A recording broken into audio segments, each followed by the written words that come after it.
તો વિદ્યાર્થી મિત્રો ચેપ્ટરનો અંતિમ ટોપિક આપણે જોઈશું કાર્નોટ એન્જિન।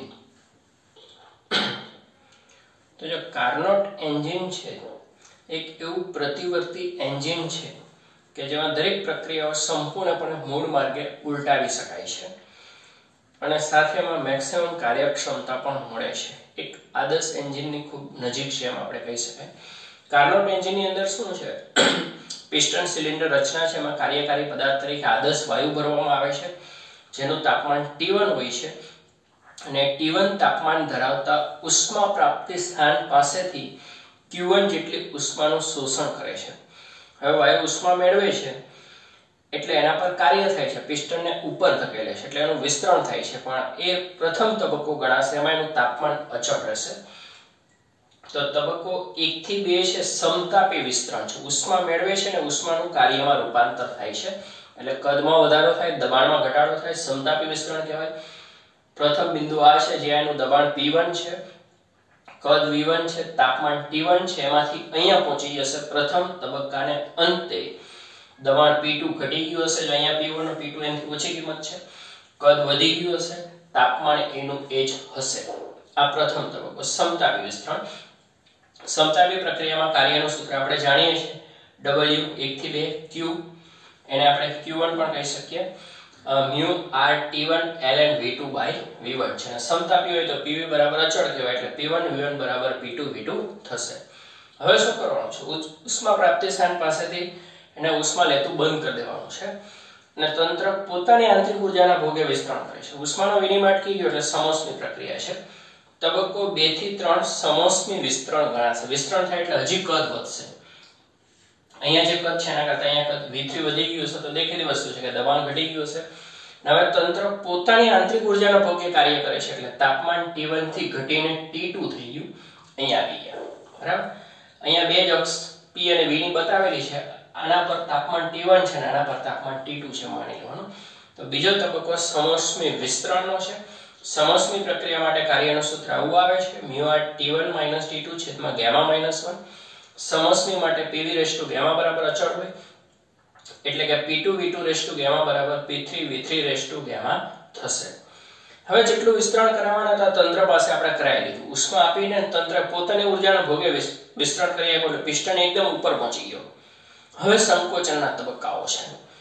તો હવે એ ઉષ્મા પ્રાપ્તિ સ્થાન એ જે પિસ્ટન સિલિન્ડર રચના છે તંત્ર એને ઠારણ વ્યવસ્થાના સંપર્કમાં લાવવાના છે। ઠારણ વ્યવસ્થાનું તાપમાન T2 જશે એટલે સમતાપી સંકોચન થશે। તબક્કો 3 થી 4 છે સમતાપી સંકોચનનો છે એટલે તાપમાન અચળ રહે છે, તંત્ર પર કાર્ય થાય છે અને જેટલું કાર્ય થાય એટલી ઉષ્મા ગુમાવી દેશે। W34 એને Q2 કહેશું, મેળવેલી Q1 હતી, ગુમાવેલી Q2 છે, mu r T2 ln V3 by V4।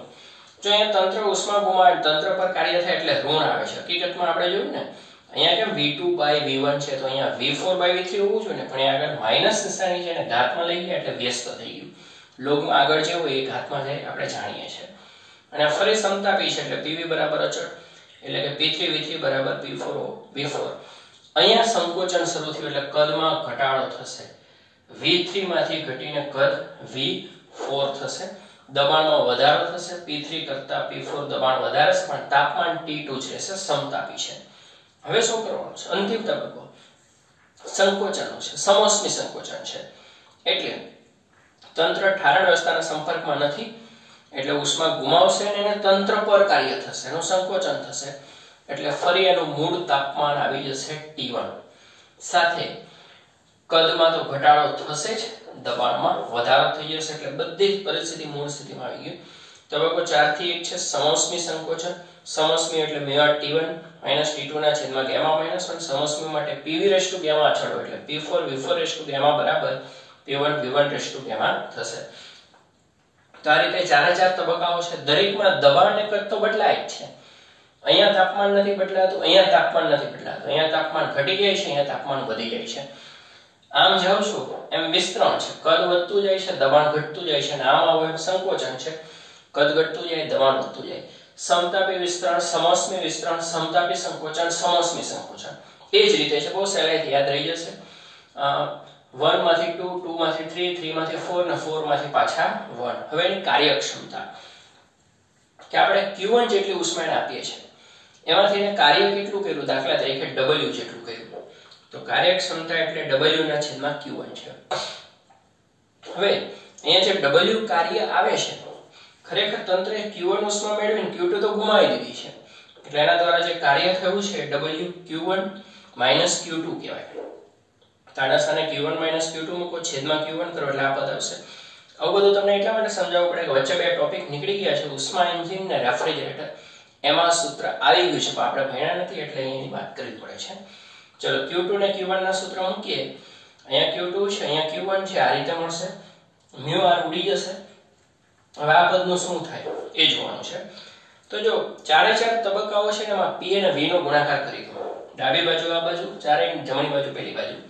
P1 V1 ગુણ્યા P2 V2 rash two gamma ગુણ્યા P3 V3 ગુણ્યા P4 V4 rash two gamma બરાબર શું થાય તો કે P2 V2 P3 V3 rash two gamma પછી P4 V4 P1 V1 rash two gamma.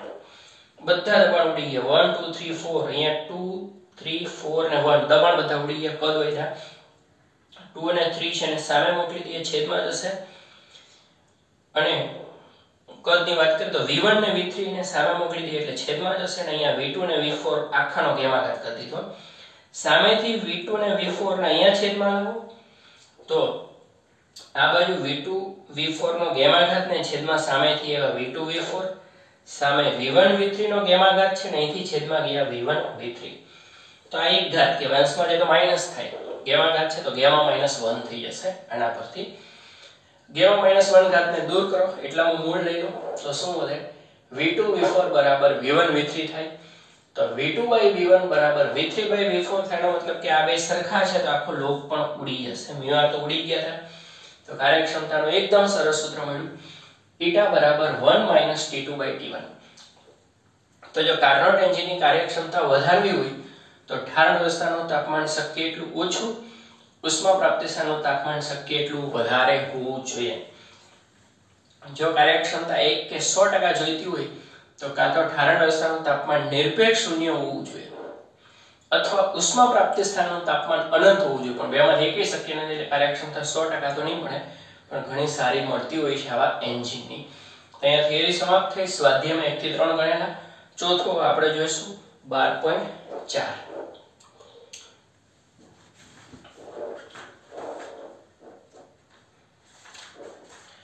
ખસી શકે તેવા પિસ્ટન ધરાવતા એક નળાકાર પાત્રમાં પ્રમાણભૂત તાપમાન અને દબાણે 3 મોલ હાઇડ્રોજન રહેલો છે. નળાકાર પાત્રની દિવાલો ઉષ્મા અવાહક પદાર્થની બનેલી છે. પિસ્ટન પર રેતીનો ઢગલો કરીને એને અવાહક બનાવે, બધો અવાહક બનાવી દીધો એટલે સમોષ્મી પ્રક્રિયા છે, ઉષ્માનો વિનિમય થાય.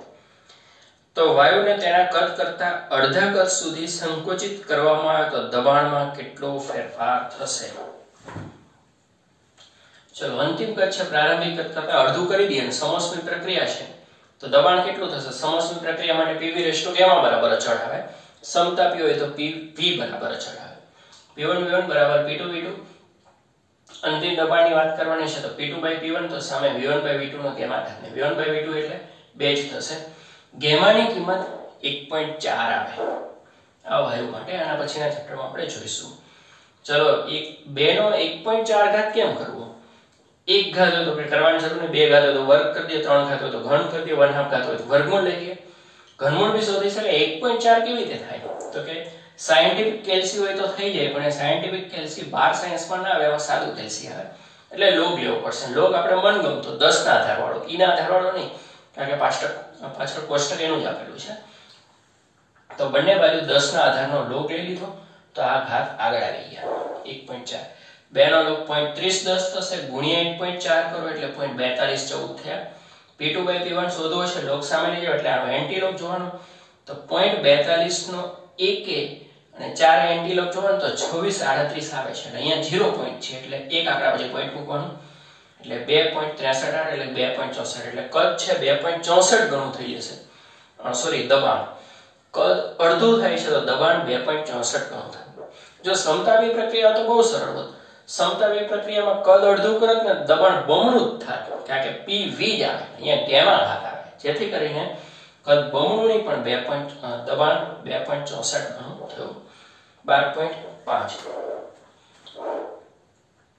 એક વાયુને સંતુલિત અવસ્થા A થી સમોષ્મી રીતે સંતુલિત અવસ્થા B સુધી લઈ જવા માટે તંત્ર પર થયેલ કાર્ય 12.3 જૂલ છે.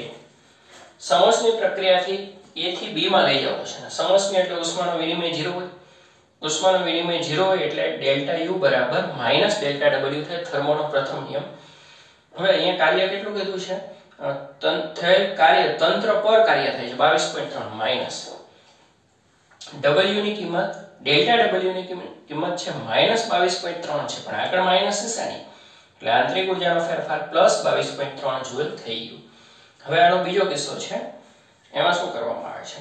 જો તંત્રને A થી B સ્થિતિ સુધી એવી રીતે લઈ જવામાં એટલે નવી પરિસ્થિતિ, નવો તબક્કો શરૂ થઈ ગયો. બીજો કિસ્સો લઈ જવામાં કે જેથી તંત્રએ શોષેલી ઉષ્મા 9.35 કેલરી હોય તો બીજા કિસ્સામાં તંત્ર વડે કેટલું કાર્ય થયું છે? 1 કેલરી એટલે 4.19 જૂલ લેવાનું. તો બીજા તબક્કામાં ઉષ્મા આપવામાં આવે છે 9.35 કેલરી જૂલમાં ફેરવવા માટે 4.19 વડે ગુણી દીધા એટલે 39.2 થયા.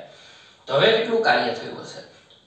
તો ડેલ્ટા W એટલે delta Q minus delta U થાય. બરાબર, ડેલ્ટા U આગળનામાં મળી ગયું છે, બદલાવાનું નથી 22.3. અહીંયા ડેલ્ટા Q છે 39.2 બાદબાકી કરી તો 16.9 જૂલ કાર્ય થયું હશે. તો જો પહેલા સમોષ્મીથી A થી B લઈ જવામાં આવે છે એટલે ડેલ્ટા Q 0 છે, ડેલ્ટા U બરાબર માઈનસ ડેલ્ટા W છે ને તંત્ર પર કાર્ય થાય એટલે ડેલ્ટા W માઈનસ 22.3 છે, તો માઈનસ માઈનસ પ્લસ થઈ ગયું ડેલ્ટા U. હવે ડેલ્ટા U બીજા તબક્કામાં કામ લાગ્યું. બીજામાં ઉષ્મા આપીએ છે, ઉષ્મા છે આંતરિક ઊર્જાનો ફેરફાર છે, કાર્ય શોધવાનું, બાદબાકી કરી દો મળી જશે 12.6. પ્રશ્નનો જવાબ આપવાના છે ખાલી. એક સરખી ક્ષમતા ધરાવતા બે નળાકાર પાત્ર A અને B એકબીજા સાથે સ્ટોપ કોક બંધ કરી શકાય તેવા કોક વડે જોડાયેલા છે. A માં વાયુ પ્રમાણભૂત તાપમાન ને દબાણે રહેલો છે એટલે એક વાતાવરણ દબાણ હશે અને તાપમાન 273 રહેલો છે. B સંપૂર્ણ રીતે ખાલી છે, આખું તંત્ર તાપીય રીતે અલિપ્ત અલગ કરેલું છે એટલે તાપમાનમાં કોઈ ફેરફાર નહીં થાય ક્યાંય પણ. સ્ટોપ કોકને અચાનક ખોલવામાં આવે તો નીચેના પ્રશ્નનો જવાબ આપો. પહેલા પરિસ્થિતિ સમજી લો કે આ રીતની કઈ પરિસ્થિતિ છે. હવે ધારો કે આ પાત્ર A છે અને આ પાત્ર B છે, વચ્ચે સ્ટોપ કોક થી બંનેને બંધ કરેલા છે. સમગ્ર રચના તાપીય રીતે અલુપ્ત કરેલી એટલે તાપમાન ક્યાંય બદલાવાનું નથી. બરાબર, આમાં જે વાયુ ભરેલો છે એ પ્રમાણભૂત તાપમાન દબાણે રહેલો છે એટલે એક વાતાવરણ દબાણ છે એનું માની લો. હવે જ્યારે કોક અચાનક ખોલવામાં એટલે વાયુનું વિસ્તરણ થશે. વિસ્તરણ થશે એટલે વચ્ચેના તબક્કાઓ તો અસંતુલિત હશે પણ થોડા સમય પછી સંતુલન આવી જશે. તાપમાન અચળ છે, કદ શું થઈ ગયું? બમણું. દબાણ શું થઈ ગયું? અડધું. પહેલા કેટલું હતું? 1 atm, હવે કેટલું થઈ? અડધું atm. તો ફાઇનલ પ્રેશર છે P ફાઇનલ P ઇનિશિયલ કરતા અડધું થશે એટલે 1 atm ના અડધા એટલે 0.5 atm થશે. B શોધીએ. વાયુની આંતરિક ઊર્જામાં કેટલો ફેરફાર થયો છે? બિલકુલ નહીં, કારણ કે તાપમાન તો બદલાતું નથી. બરાબર, એટલે ઉષ્માનો વિનિમય થતો નથી, કાર્ય થતું નથી, કે પિસ્ટન તો કઈ ખસતો નથી. આમાં આખું પાત્ર એમનું છે. કાર્ય 0, આંતરિક ઊર્જાનો ફેરફાર 0 એટલે ઉષ્મા પણ 0 થશે એટલે કે આંતરિક ઊર્જાનો ફેરફાર પૂછેલો છે 0 ગણાય. વાયુના તાપમાનમાં કેટલો ફેરફાર તો લ્યો ત્યારે બધી વાત કરી, તાપમાન બદલાતું નથી તો જવાબ છે ના, તાપમાનમાં કોઈ ફેરફાર નથી, તાપમાન અચળ રહેશે. ડી, શું તંત્રની વચ્ચેની અવસ્થાઓ અંતિમ સંતુલિત અવસ્થામાં સ્થિર થતા પહેલા પીવીટી સપાટી પર હશે? ના, પહેલા જ ના પડી કે અચાનક વિસ્તરણ કરો એટલે વાયુ ભાગી નીકળશે એટલે દબાણના કદમાં બહુ ઝડપી ફેરફાર થશે એટલે વચગાળાના તબક્કાઓ અસંતુલિત હશે. હા, છેલ્લી સ્થિતિ સંતુલિત આવી જશે પણ વચ્ચેના તબક્કાઓ અસંતુલિત હશે એટલે પીવીટી ના મૂલ્ય સપાટી પર નહીં હોય. બરાબર, તો આ રીતે 12.6 થયું. 12.7 ને 10 નીકળી ગયા છે એટલે બે દાખલા બાકી રહ્યા 12.8 અને 12.9. તો નેક્સ્ટ વિડિયોની અંદર આ બે દાખલાઓ સ્વાધ્યાયના લઈ પછી નવું 13મું ચેપ્ટર ગતિવાદ આપણે શરૂ કરીશું. જોતા રહો.